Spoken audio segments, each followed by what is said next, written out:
जय गुरु जी। गुरु जी के चरणों में सादर प्रणाम। संगत जी, यही कामना हमें करनी चाहिए कि हे प्रभु, आप आए इस धरती पर, इस पृथ्वी लोक पर, क्योंकि ईश्वर को आना पड़ता है पृथ्वी लोक पर। हमसे संवाद करने का, हमें मार्गदर्शन करने का उसके पास पहले कोई रास्ता नहीं होता, क्योंकि हम वो ईश्वर के, गुरु के उस स्वरूप को जानते ही नहीं, पहचानते ही नहीं, तो हम कैसे उससे बात करेंगे। इसलिए हम जो प्राणी जो विमुख हो गए हैं गुरु से, ईश्वर से, उनको रास्ता दिखाने के लिए, उनको सच क्या है बताने के लिए, गुरु हमारे जैसा ही बनकर, हमारे समान, वो अपना एक जीव के स्वरूप में शरीर लेकर के वो पृथ्वी लोक पर आते हैं। अपने आप वो हम सबको अपने साथ जोड़ना आरंभ करते हैं। मैं अपने बारे में जानता हूं कि मुझे कोई ऐसी चाह नहीं थी कि मुझे कोई गुरु मिले। मुझे गुरु के बारे में पता नहीं था। ये गुरु की ही कृपा होती है कि वो हमको अपने साथ जोड़ता है, ताकि हम उसकी बात सुनकर, उनके दर्शन करके, उनके ज्ञान को अपने अंदर धारण करके सही मार्ग पर चलने लगे। यही गुरु है। गुरु क्या है? गुरु ज्ञान ही है। हम अपने अगर जीवन में देखें तो हर स्टेज पे एक गुरु आता है। हालांकि उसको गुरु नहीं, उसको हम शिक्षक कहते हैं, लेकिन बहुत ही सीमित समय के लिए आते हैं। Primary teachers, secondary teachers, college teachers, post graduation teachers, ये सब आते हैं। हमें जैसी जैसी हमारी अवस्था होती है, वैसा वैसा हमें ज्ञान देकर वो हमसे, हमारी आंखों से ओझल हो जाते हैं। हम कभी अगर मौका मिलता है, अपने जब अंतर्मुखी होते हैं हम, तब हम याद करते हैं, ओ हाँ, उस टीचर ने मुझे ये बड़ी उत्तम बात बताई थी। उस टीचर के पढ़ाने से मैं फिजिक्स में मास्टरी कर पाया। उस टीचर के पढ़ाने से मैं मैथ्स में मास्टरी कर पाया।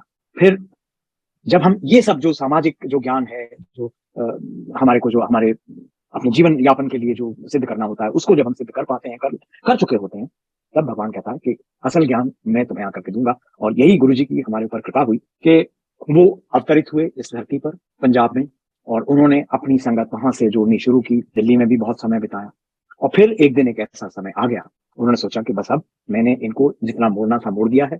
अब शायद वो हमें टेस्ट करना चाहते हैं कि उनकी फिजिकल अपीयरेंस के ना होते हुए भी हम उनके आज्ञा का कैसे पालन कर सकते हैं, उनके द्वारा दिए गए मार्गदर्शन पर हम कैसे चल पाते हैं। शायद यही हमारे लिए गुरु जी आए, जिसके साथ जितना जितना समय उनको बिताना था वो कर पाए। हम संगत से सुनते हैं, कोई उनके स्कूल के मित्र, कोई उनके कॉलेज के मित्र, कोई उनके पिंड के मित्र, सारी संगत ही बन गई।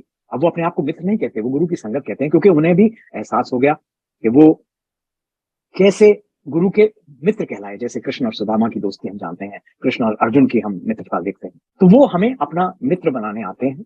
हमारा सौभाग्य है कि हम में से कुछ उनके इस शारीरिक रूप के दर्शन कर पाए, हम में से कुछ उनके साथ वाद संवाद कर पाए, हम में से कुछ उनसे ज्ञान की बातें ले पाए, और हम में से बहुत से ऐसे लोग जिन्होंने गुरु को गुरु के रूप में ही नहीं, एक दिव्य रूप में देखा, जो नई संगत जिसे कहते हैं हम, और वो गुरु के गुरु के प्रति आकर्षण उनका बना, वो किसी भी वजह से बना। हम सब का ऐसे ही बनता है। हम सब जब कठिनाई में होते हैं, तब हमें गुरु ईश्वर याद आते हैं, और जब सच्चे मन से हम उनको याद करते हैं, तो वो किसी ना किसी रूप में हमारे जीवन में आ जाते हैं। और वो चाहे वो प्रत्यक्ष शारीरिक रूप में आए, चाहे वो दिव्य स्वरूप में आए। 31 मई 2007 को अपने इस भौतिक शरीर को त्याग कर अपने दिव्य स्वरूप धारण कर लिया। उस वक्त हमें ये बातें समझ में नहीं आई थी। टूट से गए थे हम सब लोग जो उस वक्त उनके साथ जुड़े हुए थे।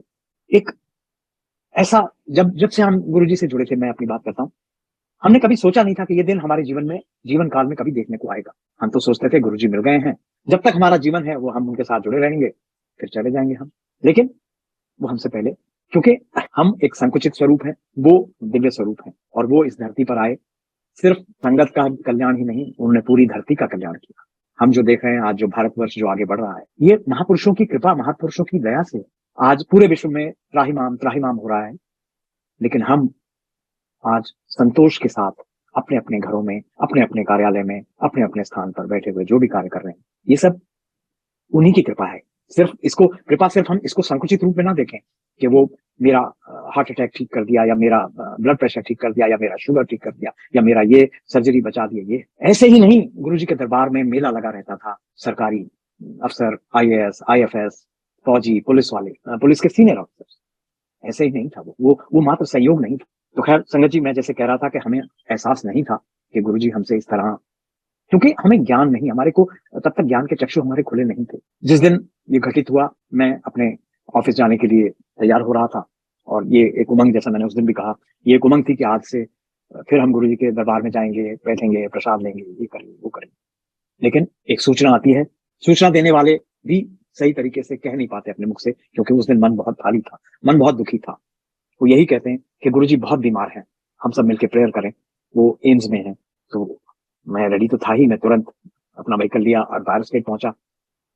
वहां जो गुरुजी के सेवादार थे वो विद्यमान थे वहां पर, उनका मुख देखकर बहुत कुछ समझ में आ गया और तुरंत मैंने अपनी गाड़ी वहां से उठाकर एम्स की तरफ मोड़ ली। गुरुजी की कृपा थी कि मैं उस स्थान तक पहुंच पाया जहां गुरुजी को रखा हुआ था। उनके ऊपर जो भी वो ट्रीटमेंट ट्राई कर सकते थे, डॉक्टर सब लगे हुए थे, क्योंकि इस शरीर में जो भी विकार आते हैं उनको तो डॉक्टर ही अटेंड करता है। हालांकि डॉक्टर समझ नहीं पा रहे थे कि क्या है। वो कभी आस छोड़ देते थे, कभी आस बंधा देते थे। तब तक पंजाब से भी गुरुजी के सिस्टर, गुरुजी के फादर और भी जितने मित्र संगत वाले जो भी आने वाले थे वो सब तक आ गए। और फिर एक समय आ गया जब हमें ये सूचना दे दी गई कि गुरुजी का शरीर अब उस स्वरूप में नहीं रहा। सब लोग जाएं बड़े मंदिर, उनको वहां लाया जाएगा, दर्शनों के लिए रखा जाएगा। वो पहुंचे सब, गुरुजी को वहां दर्शनों के लिए रखा और फिर जैसी कि हमारे सनातन धर्म में प्रथा है, उसको अग्नि प्रदान की गई। और ऐसे करते करते तो हम सब लोग बहुत टूट गए थे गुरुजी। सच बात तो ये है, तब जो मैं आज कह रहा हूँ कि ये समय नहीं है आंखें नम करने का, ये समय है अपनी आंखें खोलने का, अपने चक्षु खोलकर उनके दिव्य दर्शन करने का। तब नहीं समझ आई थी बात। तब हमें लगा था क्या होगा, हमें एक रास्ता मिल रहा था, एक घर ऐसा मिल गया था जहां हम जाकर के बैठ जाते थे, जहां उनके दर्शन कर पाते थे, उनके स्वरूप को देख देख कर निहाल होते थे। और उनकी ऑरा इतनी स्ट्रांग है कि हम उसी में खो जाते थे। तो खैर जैसे जैसे समय बीतता गया ये बात हमारे समझ में आती गई। लेकिन संगत जी, मैं जो बात आपसे कहना चाह रहा हूँ वो ये है कि जब मेरा सौभाग्य है कि मैं इसको अब तो सौभाग्य मानता हूँ, हालांकि उस वक्त बड़ा दुख हो रहा था कि गुरुजी को उनकी शैया तक जो कंधा देते हैं उसमें मेरा भी थोड़ा सा योगदान था। गुरुजी को जब संस्कार के लिए रखा गया, उनके शरीर को जब अग्नि दी गई, तब भी मैं वहीं था उस शैया के आसपास। मेरा सौभाग्य था कि मैं उनके चरणों की ओर था। मैंने उनके चरण पकड़े, बहुत देर तक पकड़े रहा उनके उस चरण स्पर्श में। और जो गुरुजी जब वो विद्यमान होते थे अपने सिंहासन पर, तब भी जब हम उनके चरण स्पर्श करते थे उसमें और उसमें मुझे कोई अंतर नहीं दिखाई। वो संगमरमर की तरह वैसे ही कठोर होते थे और गुलाब के फूल की तरह वैसे ही कोमल होते थे। तो फिर ये सब हो गया। सब संगत बिल्कुल अनाथ महसूस कर रही थी अपने आप को। हम एक दूसरे से बातें कर रहे थे, देख रहे थे चारों तरफ मंदिर में ओम के दर्शन। सबको, काफी संगत को, मतलब सबको ही मिले होंगे, लेकिन जिनसे मेरी बात हुई उन्होंने भी इस बात को एक्नॉलेज किया कि घास में, मिट्टी पर, जहां जहां वो ओम बने हुए थे बहुत सारे। गुरुजी जैसे हमें समझा रहे हो कि मैं कहता था ना कि मैं ओम हूं, तो आप मेरे यहां भी दर्शन करोगे। तो गुरुजी हमें समझा रहे थे कि इस बंधन में मत बंधो। और वो धीरे धीरे करके यही सब कुछ हमें समझाते रहे। गुरु का जो सच्चा स्वरूप है ना, वो उसके ज्ञान में होता है। वो ज्ञान जब तक हमारे हृदय में है, गुरु हमसे विमुख हो ही नहीं सकता। जिस दिन हम उसके दिए हुए ज्ञान को भूल जाते हैं ना, तब हमारी गुरु से अलग महसूस करते हैं अपने आप को। अन्यथा गुरु हमारे जीवन का, हमारे शरीर का, वो हमारी श्वासों में है और वो चाहते हैं कि वो हमारी श्वासों में ही रहे। श्वासादि माला नाल सिमरा में तेरा नाम। गुरु को सांस सांस में याद करने की जरूरत है। और गुरु को याद करना मतलब गुरु के पद चिन्हों पर चलना, गुरु के दिए हुए ज्ञान को अपनाना यथासंभव हो सके। क्योंकि हम भी तो जाना है ना। तो हम फिर, अगर गुरु जी की कृपा हुई, भगवान शिव की कृपा हुई, तो शायद वो उसी लोक में हमें रख लेंगे। और अगर वो पृथ्वी लोक में भेजेंगे भी, तो हमें तो गुरु के किसी और स्वरूप के दर्शन होंगे ना, फिजिकल स्वरूप के। तो इसीलिए गुरु ये समझाता है हमें कि मेरे शारीरिक सानिध्यता से मत बंधो। क्योंकि मैं तो, अब क्या पता हमें, हम गुरु नानक जी के समय में भी शायद हम रहे हों, साईं बाबा के समय में शायद हम रहे हों, हमने उनके उस स्वरूप के दर्शन किया, अब गुरु जी के इस स्वरूप के दर्शन कर रहे हैं। तो हमको नहीं पता। हमने गुरु जी के, जैसे गुरु जी ही स्वयं ही कहा करते थे, आप सबको ज्ञात है, वो कहा करते थे कि तुहानू नहीं पता, तुसी मेरे नाल कदों दे जुड़े।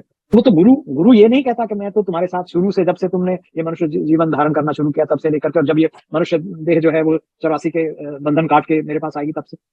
वो यही कहते थे कि जितने भी जन्म तुमने लिए हैं मैं उनमें। और वो कहा करते थे, कई संगत को उन्होंने कहा है कि तू मेरे पिछले कर्मों की बहन है, तू मेरे पिछले कर्मों की मामी, किसी को कहते थे, किसी को मासी कहते थे। तो इसलिए ये बहुत जरूरी है एहसास करना और सच्ची श्रद्धा रखना उनके प्रति। सच्ची श्रद्धा में हम गुरु को कभी भी मिस नहीं करेंगे। इसलिए गुरु जी को मिस करने की कोई आवश्यकता नहीं है। गुरु हमारे साथ है। मिस हम तभी करते हैं जब हम गुरु को बिसार देते हैं। गुरु तो हमें नहीं बिसाता।